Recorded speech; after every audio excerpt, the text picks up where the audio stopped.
Oke, silahkan. Uh, Ya. Oke. Kan rumus stres maksimum itu M kali C per I ya, Pak? Betul. Lalu? Nah, C-nya itu kalau misalnya nggak di tengah, itu pakai yang mana, Pak? Maksudnya tidak di tengah itu gimana? Kan biasanya kalau contoh-contoh kemarin tuh C-nya itu di tengah Oke, belakang. itu pertanyaan bagus, Oke. Ya, ini sekaligus saya coba akan jelaskan tentang konsep dasarnya sekilas ya, berdasarkan penjelasan dari Pak Bambang sebelumnya. Saya buka dulu slide-nya ya.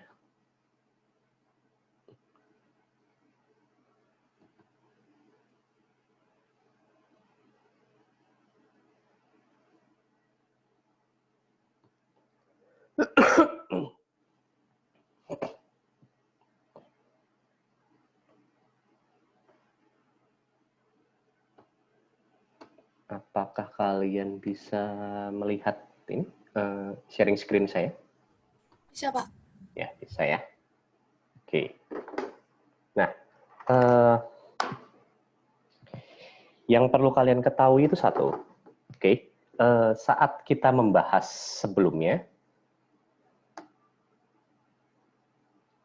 ya, saya sempat bahas di video yang saya sudah buat untuk kuliah asinkron untuk semua kelas ya, itu ada satu bagian yang disebut dengan neutral axis.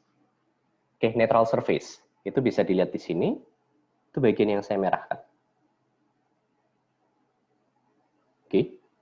Nah, bagian tersebut itu adalah bagian yang nilai dari tegangan normal akibat bendingnya itu adalah 0. Oke. Nah, jarak Y kalau misalkan tegangan normal akibat bending, itu kan rumusan dasarnya adalah seperti ini. Minus momen bending Y per I. Atau kalau misalkan kita ingin mencari tegangan maksimum, itu kita tulis sebagai seperti ini. Ya. Nah, tetapi kenapa dia itu seperti ini rumusannya? Kenapa negatif di atas? Negatif saat Y-nya positif, apakah sudah sempat dijelaskan juga itu? Halo? Tadi yang nanya ke saya siapa tadi? Muhammad, ya? Ya, Pak. Itu saya kurang negatif itu muncul dari mana? Sempat dijelaskan oleh Pak Bambang tidak? kayaknya sempat tapi saya kurang dengar. Oke, ini ya. Saya mulai dari situ dulu. Saat momen bending positif itu kalau misalkan kita punya suatu beam ya, itu seperti ini kan ya. Momen bonding positif itu cenderungnya dia akan membuat batangnya terdeformasi sehingga dia tersenyum gitu. Ya, jadi seperti ini. Seperti M biru yang ditunjukkan di sini. Itu adalah momen bending positif. Coba dilihat kalau momen bendingnya seperti itu, daerah di atas neutral surface, daerah di atas neutral axis, apakah dia akan mendapatkan tegangan tekan atau tegangan tarik? Tekan, Pak. Tekan, ya. Dan daerah di atas neutral surface atau di daerah di atas neutral axis tersebut, Y-nya itu positif. Sedangkan daerah di bawah neutral surface itu Y-nya negatif. Nah, pada saat Y-nya positif, dia mendapatkan tegangan tekan. Nah, selama ini kita sudah tahu bahwa tarik itu kita asumsikan sebagai positif, tekan itu kita asumsikan sebagai negatif. Ya, arahnya selalu seperti itu. Nah, oleh karena itu kenapa kok kita munculkan minus di situ? Karena saat Y-nya dia positif, ya, saat Y itu positif, nilai tegangannya nanti akan negatif. Dan kebalikannya saat Y-nya negatif, nilai tegangannya akan positif. Seperti itu. Nah, untuk masalah jarak itu harus dihitung dari mana? Oke, jarak itu harus dihitung. Oke, jarak itu harus dihitung ya dari jarak yang tegak lurus dari netral aksisnya. Jadi misalkan saya ingin mencari tahu tegangan di titik itu adalah jarak terjauh ya. Itu berarti jarak terjauhnya dari sini sampai sini kita biasanya asumsikan dia sebagai jarak tersebut sebagai C. Oke, itu sebagai nilai tegangannya. Tetapi nilainya itu akan berapa? Itu akan tekan. Ya, karena dia posisinya ada di atas. Saat di atas netral surface saat momennya itu positif. Jadi dia akan tekan di situ. Tekan maksimum. Nah, lalu kalau misalkan ada pertanyaan sebelumnya, kalau misalkan posisinya tiba-tiba ada di sini gitu ya, jaraknya bagaimana? Jaraknya itu tegak lurus dari netral axis-nya. Selalu seperti itu. Kalau misalkan kita ingin cari tahu titik di sini, ya jaraknya tegak lurus dari netral axis-nya seperti itu.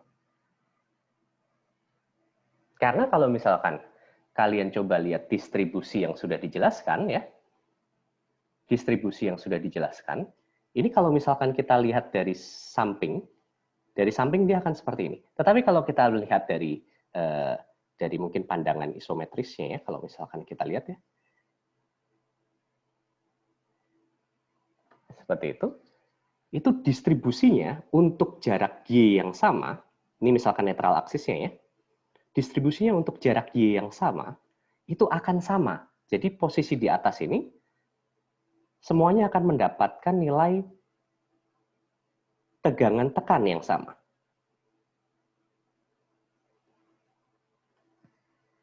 Lalu, dia akan mengecil, sampai nilainya menjadi 0 di sini. Oke, distribusinya itu akan sama. Untuk Y yang sama ya. Lalu kemudian, dia akan naik lagi, akan jadi tarik di situ.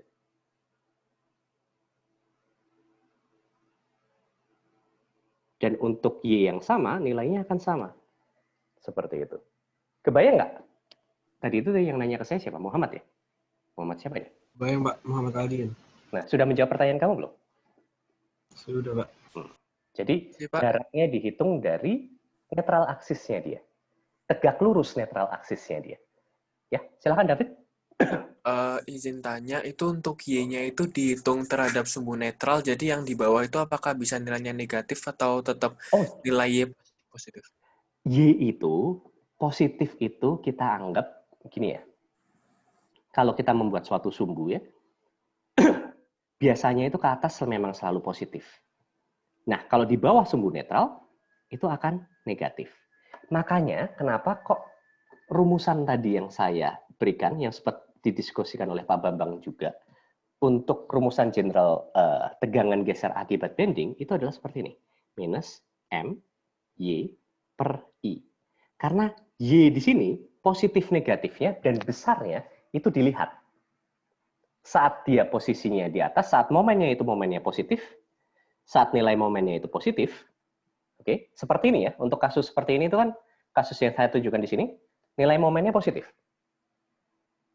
Oke, saat nilai momennya positif, Y positif itu akan menghasilkan tegangan tekan. Betul tidak, David?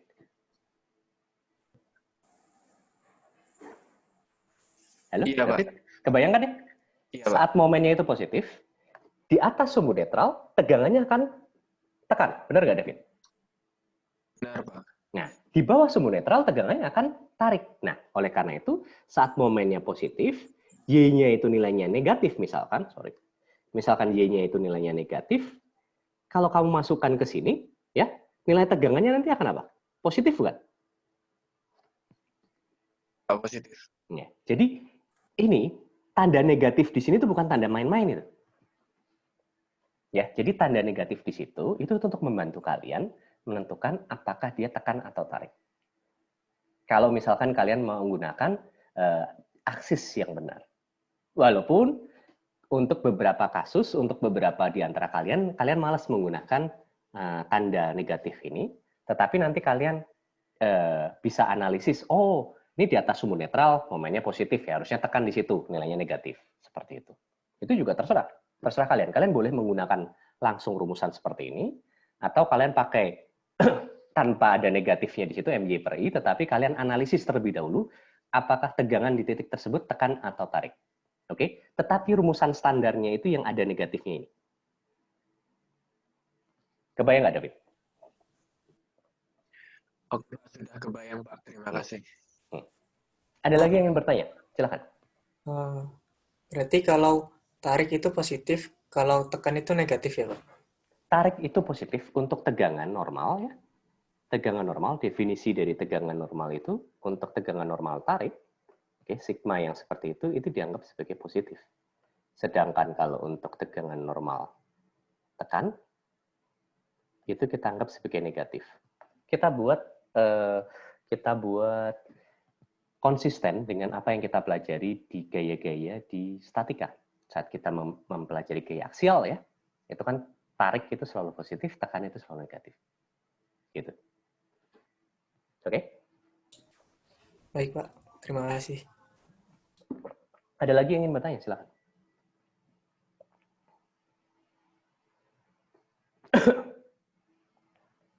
Saya yakin pasti harusnya ada banyak pertanyaan di situ. Oke? Ingat ya, sumbu netral itu daerah yang tegangannya itu 0. Nah, pertanyaan saya, apakah kalian paham bahwa tidak semua cross section itu akan menghasilkan sumbu netral di tengah? Apa kalian sudah paham tentang itu? Untuk kasus seperti ini ya, ini gampang. Karena dia bentuk di sini ya, bentuk dari cross section ya, itu persegi panjang. Dia memiliki 2 simetri. Jadi gampang. Jadi kalau kita bisa lihat ya, sumbu netralnya pasti akan ada di tengah-tengah sini. Di simetrinya dia, salah satu simetrinya dia. Karena ini satu hal yang gampang ya.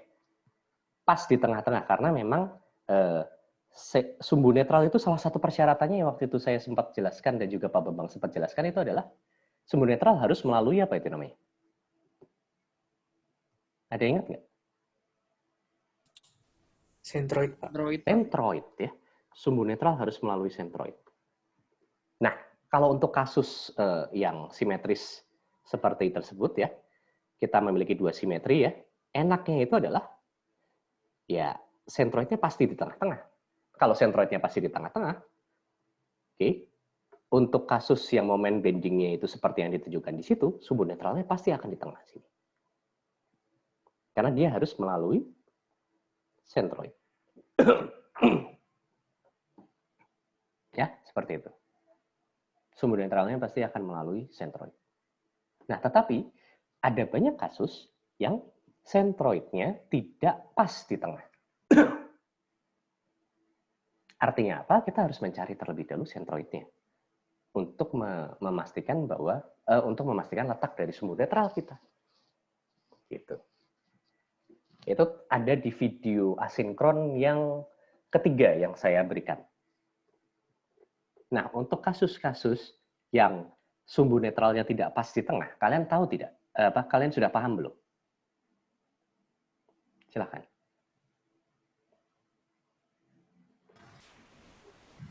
Masih sedikit kurang sih, Pak. Belum paham, Oh Pak. iya, oke. Kurangnya di bagian mana? Kurangnya di bagian mana, Victoria? Saya masih kesulitan yang karena dia nggak simetri gitu, jadi susah sih. Oke. Ya. Oke, ya sudah. Kita akan bahas terlebih dahulu.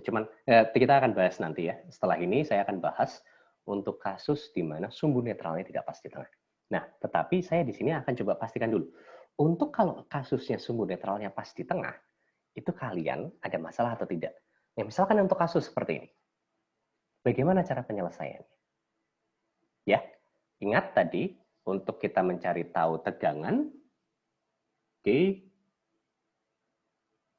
Kalau ini ditanyakan misalkan ya, tegangan pada titik misalkan di sini gitu ya, di tengah-tengah di situ. Di jarak 30 mm dari sumbu netralnya. Bagaimana caranya? Oke. Nah, perlu diingat-ingat bahwa rumusan tegangan yang sudah saya jelaskan itu adalah minus M Y per I. Berarti kalian harus mencari tahu terlebih dahulu semua komponennya. Oke. Momennya berapa di situ? Momennya kita sudah tahu di situ 90 kilonewton meter. 90 kilonewton meter ini di sini positif atau negatif? Negatif. Negatif. Positif, Pak. Positif. Salah. Positif ya. Karena kalau misalkan kita melihat dari sampingnya, beamnya seperti ini, itu momennya seperti ini. Victoria, ya. Makanya dia akan menghasilkan apa tuh? Momen yang tersenyum ya. Apa namanya? Strukturnya akan tersenyum ya. Itu momennya momen positif. Nah, itu dulu. Satu, kita sudah tahu momennya positif. Lalu, Y-nya, nilai Y-nya berapa itu? Sumbu netralnya di mana? Pas di tengah kan ya? Y-nya berapa tadi? 30 mm. 30 mm. Lalu, selanjutnya, I-nya. Oke, momen inersia penampangnya, nilainya berapa? Atau rumusannya terlebih dahulu berapa? Rumusannya terlebih dahulu itu apa? Ada yang masih ingat? Untuk kotak seperti ini, momen inersianya rumusannya seperti apa? B pangkat 3. Lebar dikali tinggi 12. pangkat 3 per 12. Oke. BH pangkat 3 per 12. Ya. Nah, tapi ingat, rumusan ini, BH pangkat 3 per 12, itu hanya berlaku untuk bentuk kotak seperti ini ya, untuk cross-sectional kontak seperti ini. Oke. Momen inersia penampangnya itu terhadap sumbu netral yang pas di tengah melalui sentroidnya dia. Ingat loh ya. Nah, kalau untuk kasus kita ini pas ya di tengah atau tidak? Pas ya? Sumbu netralnya pas di tengah kan? Makanya kita bisa gunakan rumusan ini. B pangkat 3 per 12. B-nya di situ berapa? 200 mm. Hanya berapa? 150 mm per 12. 150 mm pangkat 3 dibagi 12. Lalu kita masukkan ke sini, harusnya kita dapat tegangan. Nilai tegangannya ada yang tahu tuh, nilai tegangannya positif atau negatif itu di posisi situ. Di analisis saya dulu. Harusnya positif atau negatif? Di titik tersebut. Negatif, Pak. Negatif, Pak. Negatif, betul sekali. Harusnya negatif. Oke, nilai tegangannya seharusnya negatif. Untuk kalkulasinya, ini karena kalkulasi sederhana, harusnya tidak ada masalah untuk kalian ya. Oke, nah sekarang saya coba terlebih dahulu untuk kasus lainnya, misalkan. Kasus seperti ini. Ini kita step by step naiknya. Kasus seperti ini. Cross section-nya seperti ini. Oke. Ini tidak langsung straightforward seperti yang sebelumnya ya. Kalau yang sebelumnya, I-nya kita bisa langsung dapatkan seperti ini. BH pangkat 3 per 12. Oke. Yang ini, kasus yang ini, I-nya tidak bisa langsung seperti itu. Kita harus cari tahu terlebih dahulu. Oke. Saya pengen dengar suaranya Najma. Kalau kayak gini, I-nya bagaimana cara mencarinya, Najma? Halo, Najma? Ya, halo Pak. Nah, I-nya caranya gimana caranya? Itu bisa dibagi bagiannya dulu Pak. Yang pertama yang batang yang tengahnya, vertikal. Terus habis itu kita tinjau yang horizontalnya yang atas dan bawah itu Pak. Oke. Ya, ada 3 bagian ya. Seperti yang tadi Najma bilang. Najma sama Victoria, kalian belum pasang foto close up ya? Biar saya tahu wajah kalian itu seperti apa. Sudah Pak, cuma nggak mau muncul di Zoom-nya, tapi saya udah pasang. Ah, kok bisa? Saya udah berulang kali coba gitu kan, cuma nggak mau muncul. Oke, ya udahlah. Kelihatannya ini kamu pakai browser atau pakai HP ini? Aplikasi Pak, pakai laptop. Pakai laptop, kok ada aneh. Biasanya kalau pakai laptop masukinnya langsung keluar. Oke, udahlah biarin. Intinya di sini. kasus ini, kita harus membagi menjadi beberapa section. Oke? Nah, masing-masing kita coba cari I-nya. Untuk kasus kita seperti ini, oke, I totalnya itu adalah sigma dari masing-masingnya. Jadi, kita ada 3 bagian ya, misalkan ya. Bagian pertama, bagian ini, bagian ketiga. Ini ada 1, ini 2, yang tengah itu yang ketiga. Oke, berarti I totalnya itu harus sama dengan inersia yang pertama, ditambah inersia yang kedua, ditambah inersia yang ketiga. Oke, lalu yang selanjutnya kita harus cari tahu, karena inersia itu harus dicari berdasarkan letak sumbu netralnya. Inersia terhadap sumbu netral. Ingat ya, inersia itu harus dicari terhadap sumbu netralnya. Karena seperti yang saya sudah jelaskan di sini, ini adalah inersia pas saat sumbu netralnya itu di tengah. BH pangkat 3/12. Seperti ini. Jadi inersia itu harus dicari terhadap sumbu netralnya. Nah, untuk kasus kita seperti ini, kita punya 3 bagian, kita cari masing-masing inersianya, kita jumlahkan. Tetapi kita juga harus tahu sumbu netralnya di mana.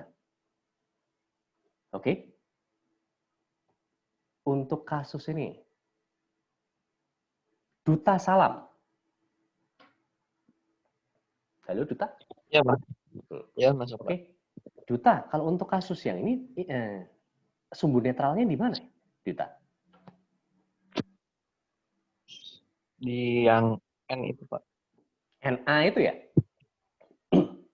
Pas di tengah ya, Mas Ian? Kenapa ya, Duta? Kok pasti pas di tengah ya? Kenapa, Pak? Kenapa kok sumbu netralnya masih pas di tengah seperti itu ya? Karena simetris, Pak. Simetris, atas dan bawah ya, Duta ya? Betul sekali. Iya, Pak. Untuk kasus ini masih simetris, atas dan bawah. Tetapi, kenapa kok saya bilang ini levelnya naik? Karena momen inersianya tidak straightforward seperti yang sudah saya jelaskan sebelumnya. Ya, kita harus cari tahu 3 bagian itu, 1, 2, dan 3, kita totalkan momen inersianya. Nah, di antara ketiga ini yang paling gampang itu yang I3-nya. Oke, itu gampang. Kenapa? Rumusannya masih sama.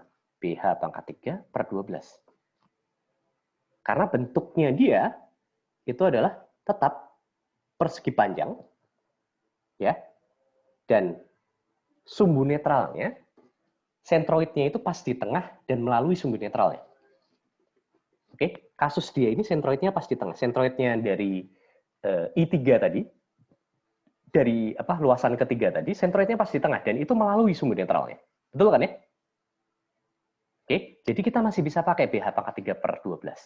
Dalam hal ini, B-nya itu adalah, lebarnya dia adalah 20, hanya dia adalah 150 ditambah 150, 300 pangkat 3 dibagi 12. Itu adalah I3-nya. Untuk mendapatkan I3 ini ada yang bermasalah? Harusnya tidak ya? Tidak ada masalah ya untuk I3 ya? Harusnya. Nah, sekarang, yang kemungkinan akan ada yang bermasalah itu adalah I1 dan I2. Oke. I1 dan I2, kalau kalian coba lihat, dia letaknya, ini salah satu aja ya, I1 aja ya. I1 itu seperti ini. Sumbu netralnya kira-kira di sini.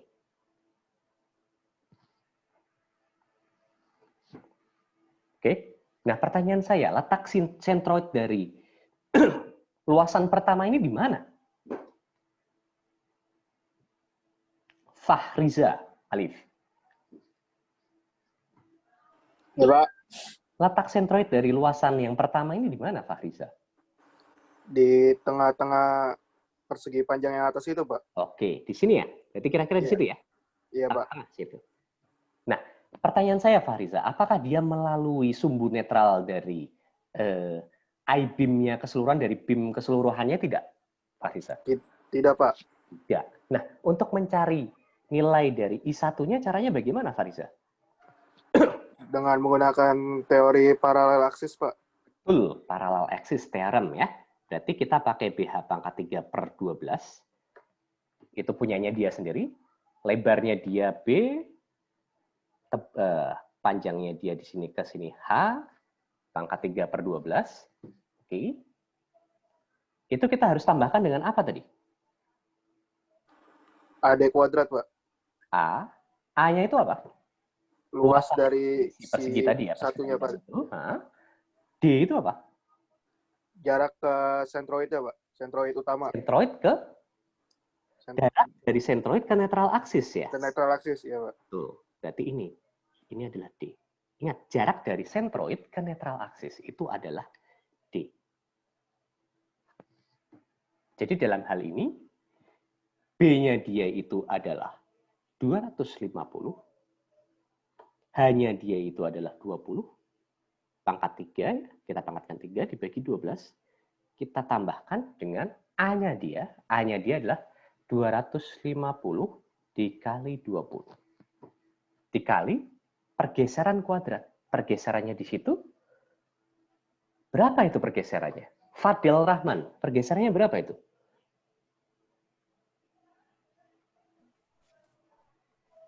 Uh, 150, Pak.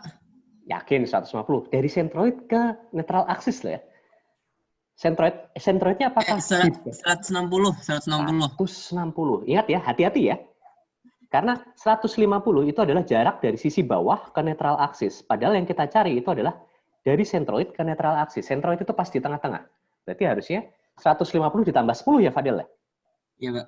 Betul, 150 tambah 10 kuadrat. Ini adalah inersia dari I1. Ya. Inersia dari I1. Menurut kalian kalau inersia dari inersia 2, I2, sama atau tidak? Sama, Pak. Sama persis.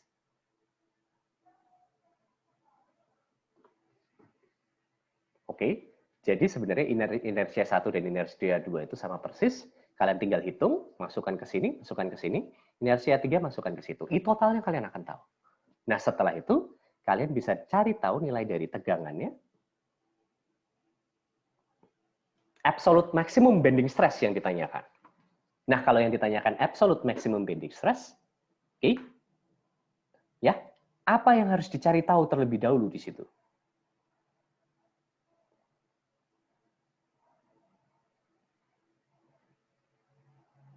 Ya, ini untuk kasus ini yang ditanyakan adalah absolute maximum bending stress. Kita sudah dapat I totalnya.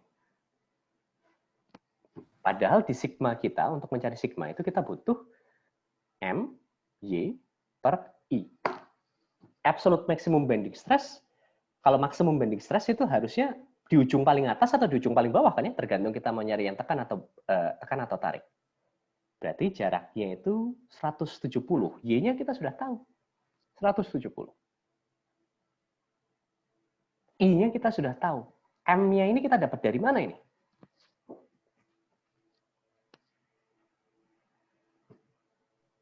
Dari distributed load-nya itu bukan sih, Pak? Dari distributed load. Apa yang harus kita cari tahu di situ, Victoria? Momen dalamnya, Pak. Momen dalam. Betul. Distribusi momen dalam lebih tepatnya. Oke. Distribusi momen dalam. Jadi kita harus mencari tahu terlebih dahulu ya distribusi momen dalamnya. Misalkan ya, kalian berarti untuk ingin mencari tahu distribusi momen dalam, suka tidak suka kalian harus mencari tahu gaya luar terlebih dahulu. Ya. Kalau di sini berarti 5 kN/m, ada 6 meter, itu ada 30 kN karena dia kanan dan kiri simetris. Harusnya kalian cari tahu pakai persamaan-persamaan terlebih dahulu ya. Ini saya coba langsung selesaikan aja. Seharusnya di ujung kiri itu gaya reaksinya itu adalah 15 kN. Kalau sudah kalian hitung itu akan muncul itu. Reaksi di ujung kiri itu 15 kN. Lalu ada gaya terdistribusi. Besarnya adalah 5 kN per meter. Di sini X. Lalu ada V. Lalu ada M. Saya tidak peduli dengan si V-nya. Karena ini hanya berdasarkan bending stress saja. Berdasarkan M saja. Makanya saya coba cari tahu titik pusat rotasinya di sini. Sigma momen di titik tersebut. Sigma momen di titik tersebut, apa yang akan saya dapatkan? 15 kN dikalikan dengan 15 kN kalikan X. Lalu setelah itu ada 5 kN per meter kali X. Oke. 1, 2, momen positif nih. Dikurangi 5 kN per meter dikalikan X. Dikalikan pusatnya dia akan di tengah, berarti X per 2. Oke. Sama dengan momen kita. Ya, ini kita dapat persamaannya. 15X dikurangi 5 per 2 X kuadrat. Sama dengan M. Oke, nilai maksimumnya dia berapa itu di situ? Kita harusnya membuat ini ya, distribusi momennya ya. Distribusi momennya harusnya. Seharusnya distribusi momennya seperti ini. Ini distribusi momen terhadap X. Oke, maksimumnya di mana itu? Persamaan ini.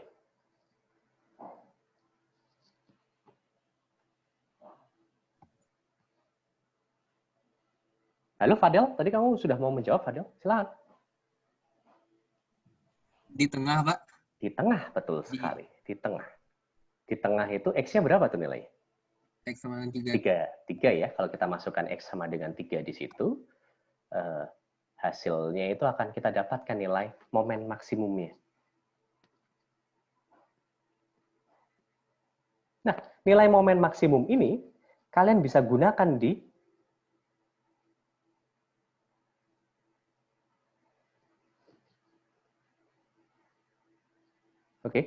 malah keluar, sorry.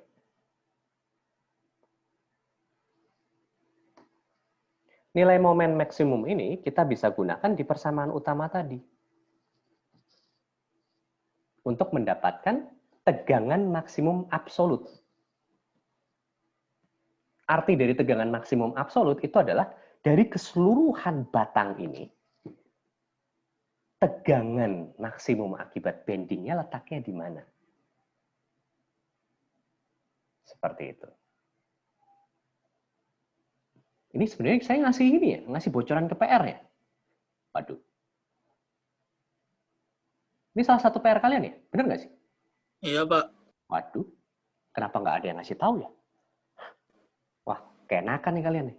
PR-nya dibocorin. Tapi seperti itu, Pak ya. Karena saya baik ya udahlah, PR-nya saya bocorkan. Oke, jadi intinya adalah yang ditanya dari absolute maximum bending stress itu adalah dari keseluruhan batang tegangan maksimum paling besarnya itu di mana. Caranya bagaimana? Ya kita harus analisis terlebih dahulu. Momen paling besarnya di mana? Kita dapatkan nilai momen paling besar. Oke, kita hitung kemudian di letak yang akan menghasilkan di cross section, di bagian cross section yang akan menghasilkan tegangan maksimum tegangan paling besar, yaitu di titik paling atas atau titik paling bawah. Seperti itu. Sampai di sini ada pertanyaan? Saya mau nanya dong, Pak. Ya.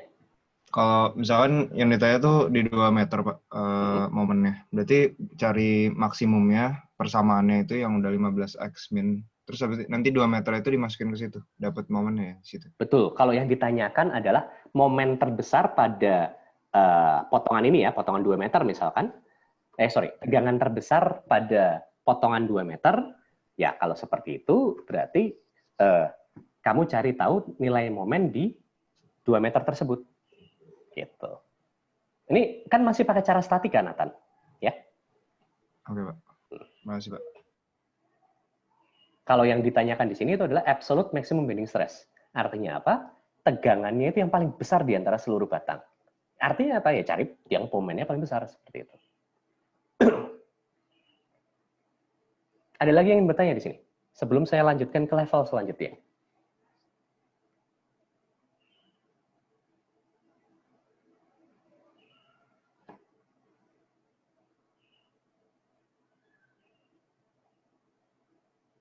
Ahdi. Ahdi ada pertanyaan tidak, Ahdi? Tidak, Pak. Sudah Aman ya? jelas. Oke. Aman, Pak. Elgin Wijaya. Iya, Pak. Aman tidak?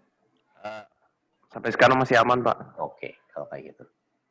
Ada lagi yang ingin bertanya? Silakan. Permisi, Pak, izin bertanya. Sip, Kemal, silakan. Gimana? Tadi kan dari pertanyaan Nathan, itu di batang X sama dengan 2, itu saat kita masukin X-nya itu 2, itu yang dihasilkan tuh bending stress terbesar kan? Salah. Pertanyaannya Nathan itu adalah tegangan paling besar di cross section di potongan ini. Oh iya, Pak. Nah, kalau kayak gitu ya berarti kamu harus cari tahu dulu momen di potongan tersebut kan? Nah, setelah itu baru cari tahu di cross section tersebut nilai tegangannya itu paling besarnya berapa. Karena sebenarnya itu untuk tiap cross section itu mereka akan memiliki nilai tegangan paling besar di tiap-tiap cross section. Intinya adalah yang paling jauh dari netral axis akan memiliki tegangan paling besar. Kebayangkan Kemal? Tetapi di keseluruhan batang ini itu juga kita bisa bandingkan masing-masing tersebut untuk mendapatkan yang paling besar di antara yang paling besar.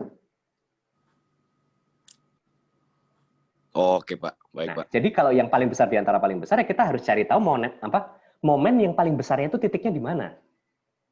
Lokasinya di mana, potongan yang mana. Lalu baru kita analisis di potongan tersebut. Tadi kan kita sudah cari tahu kan di sini. Oke. Nilai paling besarnya ya harusnya, kalau kalian ngerti matematika, turunkan sekali, kita dapat 15 dikurangi 5X sama dengan 0. Kita turunan pertama sama dengan 0. Kita dapat di situ X-nya sama dengan 3, ya kan? Itu adalah letak di mana momennya maksimum. Letak di mana momennya maksimum ini karena cross section-nya itu sama semua, kita bisa tahu bahwa di situ, di potongan tersebut, X sama dengan 3 tersebut, akan ada absolute maximum bending stress. Kebayang nggak, Kemal? Kebayang, Pak. Gitu. Oke, ada lagi yang ingin bertanya? Silahkan.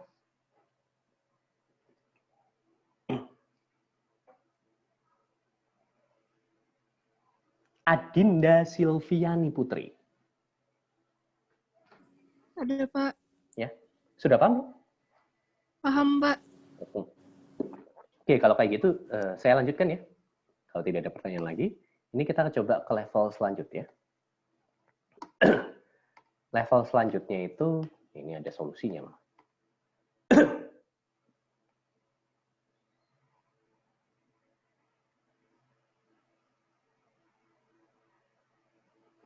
Oke, kita coba lah yang ini ya.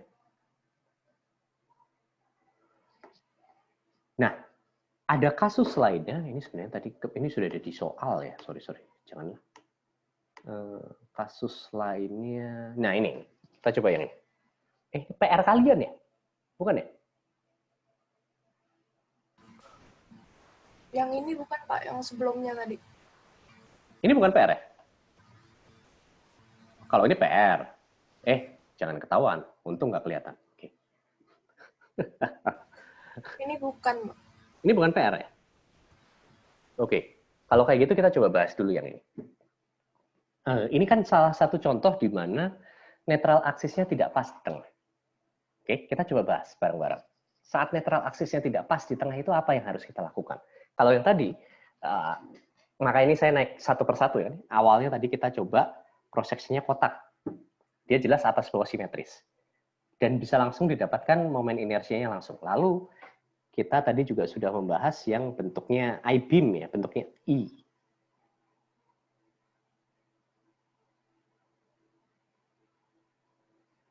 Oke. Nah, ini momen inersianya tidak bisa didapatkan langsung, tetapi kita sudah tahu di situ bahwa di atas dan bawah simetris. Jadi sentroidnya itu sentroid keseluruhan pas di tengah, dan netral aksisnya juga melalui garis tengah tersebut. Jadi ini masih gampang. Nah, ini kasus selanjutnya adalah apabila netral aksisnya tidak pas di tengah. Apa yang harus kita lakukan? Ya, untuk netral aksis tidak pas di tengah untuk kasus ini, kita perlu menambahkan satu step di awal. Step tersebut itu adalah mencari lokasi dari netral axis.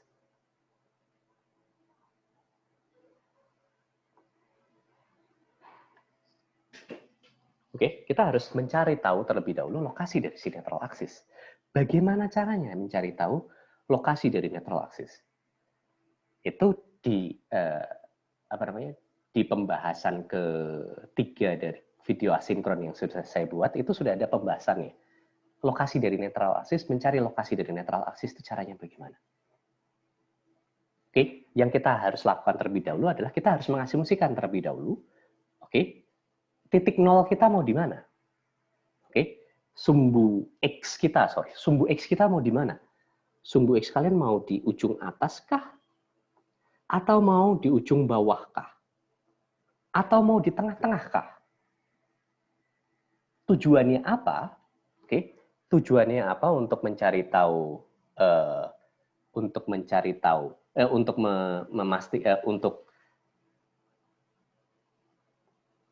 memberikan sumbu X ini terlebih dahulu, tujuannya adalah kita perlu namanya garis referensi terlebih dahulu, referensi nol kita. Oke, misalkan sumbu X-nya itu yang sisi paling atas. Ya berarti nanti kalkulasi kita berdasarkan sumbu X ini.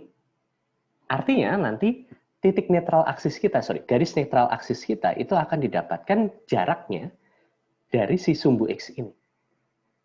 Gitu.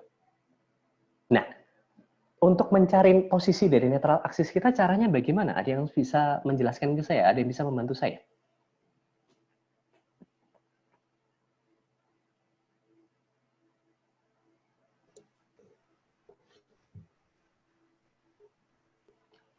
Ini menjawab, Pak. Ya, silahkan. Aditya Sinurat. Menggunakan cari sentroidnya dulu, Pak. Ya, caranya gimana itu? Cari sentroidnya itu. Karena netral axis memang selalu akan melalui sentroid ya. Misalkan diasumsikan ini ya, titik yang diketahui di sini itu adalah sentroidnya misalkan ya. Netral aksisnya itu pasti akan melalui itu. Ya, tapi bagaimana kita cara mencari sentroidnya itu tersebut? Dengan menggunakan rumusnya integral A kali Y per A total. Integral Y dA per A total, Pak. Oke. Integral Y dA per A total, Pak. A total. Oke, tetapi untuk kasus-kasus kita mungkin cara seperti ini akan terlalu sulit. Ya. Kenapa kok terlalu sulit? Karena yang kita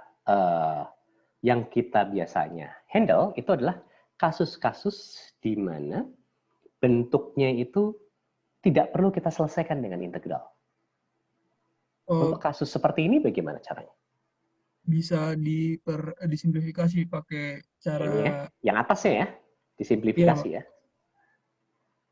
Itu bagaimana tuh? Jadi pakai sigma, Pak. Itu sigma. Kan ada tiga bentuk. Jadi bakalan ada titik sentroid batang yang di atas kali luas. Seperti itu ya? Iya, Pak. Oke. Jadi kita bisa simplifikasi dengan cara seperti ini. Di mana Y bar tersebut itu adalah lokasi dari sentroid keseluruhan, lalu AI itu adalah luasan dari masing-masing bagian, YI bar itu adalah lokasi sentroid dari masing-masing bagian. Seperti itu ya, Aditya? Iya. Oke. Kita bisa selesaikan dengan cara seperti ini untuk mencari sentroid keseluruhannya. Kita coba dulu bareng-bareng. Ya, bagaimana kita cara mencari sentroidnya ini? Contohnya kasus ini, gampang lah ini ya. Itu Y bar kita berarti nilainya akan berapa itu? Bentar, ini saya belum dengar suara hari.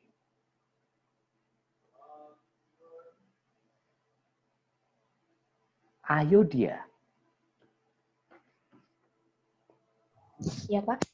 Bantu saya untuk mengkalkulasi ini, ayo dia. Mau mulai dari mana dulu kamu? Yang atas dulu? Ini ya, saya kasih nama ya. Ini nomor 1, ini nomor 2, ini nomor 3. Mau yang mana dulu? Yang 1 aja, Pak. 1 itu apa? Luasannya? Luasannya 25 kali 200. Kali 200. Oke. Lalu lokasi sentroidnya dia di mana ya? Pas di tengah-tengah harusnya? Iya, Pak. Jaraknya terhadap x-aksis berapa? Berarti di sini kan ya kira-kira di sini pas di tengah-tengah. Iya. Jaraknya ke x-aksis berapa itu?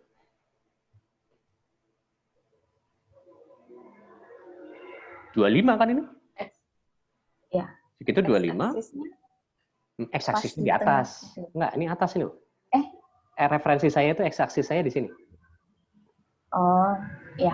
Berarti 12,5. 12,5 ya.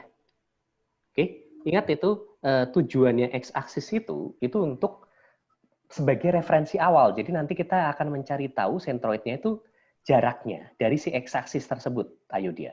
Kebayangkan maksudnya? Oh, ya. Oke, halo. Itu yang A1 Y bar 1. Kalau A2 Y bar 2, itu bagaimana? Kalau A2 kali 150. 20 kali, ya, 20. Kali 150. 20 kali 150. Lalu jarak sentroidnya terhadap x-aksis berapa? Berarti 75 tambah 12,5. Kok 12? 87,5, Pak. Salah dong. X-aksis itu di ujung atas loh.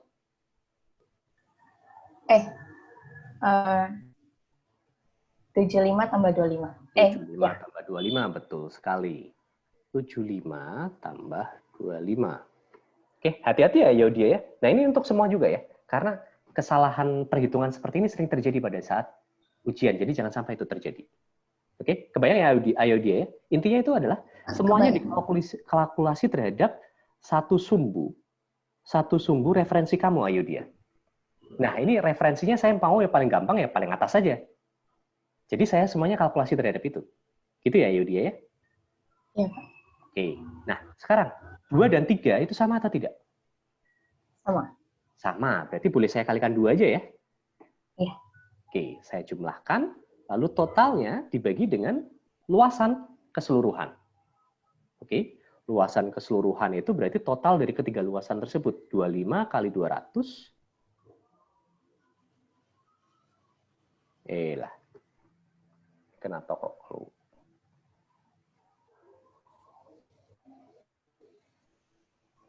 Mana tadi?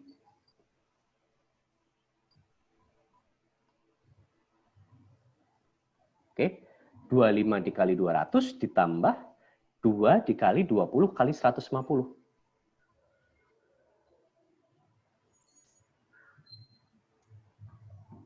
Pak, mau nanya Pak. Ya. Itu bukannya harusnya itu ya Pak ya? 25 kali 240. Kenapa kok 25 kali 240? Soalnya ya betul sekali. Nah, bukan 200 ya harusnya. Itu 240 ya. Betul. Terima kasih sudah membetulkan. Karena A-nya dia itu 240 ya. Betul. Jadi seperti itu. Dari sini kita mendapatkan Y bar ya. Ayo dia sudah paham ya? Paham, Pak. Y bar-nya terhadap mana ayo dia? Jaraknya itu terhadap apa itu? Yang kita dapatkan ini. Terhadap sumbu X. Sumbu X, betul sekali ya. Y bar-nya terhadap sumbu X. Seperti itu. Nah ini tolong ada yang bantu saya dong kalkulasi. Hasilnya berapa ini? Y bar-nya? Sekitar 54,08, Pak. 54. Betul ya? Enggak, salah. Tunggu. Ada salah. 55,1. Ya kita angkat aja 55 lah ya. 55 mm berarti kira-kira itu seperti di sini. Ini jaraknya dari sumbu X, itu jarak ini adalah 55 mm. Oke, nah ini karena tinggal 2 menit lagi, mungkin saya tidak akan sempat menyelesaikan semua. Oke, terima kasih banyak Kayo dia ya. Nah, lalu Yang selanjutnya kita harus lakukan setelah lokasi netral aksis itu kita dapatkan itu apa? Ingat bahwa momen inersia itu harus kita analisis terhadap netral aksis. Jadi, kalau kita membagi ini menjadi 3 luasan, 1, 2, dan 3, kita harus cari tahu I1 terhadap netral aksis kita yang 55 mm dari sumbu X tersebut, kita tambahkan dengan I2, kita tambahkan dengan I3. Yang I1 ini berarti B-nya dia itu 240, H-nya dia itu adalah 25, pangkat 3 dibagi 12, ditambahkan dengan luasannya dia 240 kali 25, dikalikan dengan pergeserannya. Pergeseran sentroidnya, itu kalian bisa lihat.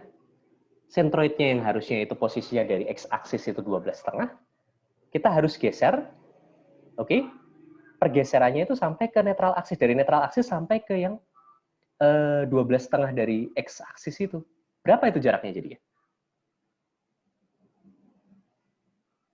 55 dikurangi 12,5 ya jadinya. 55 dikurangi 12,5 kuadrat.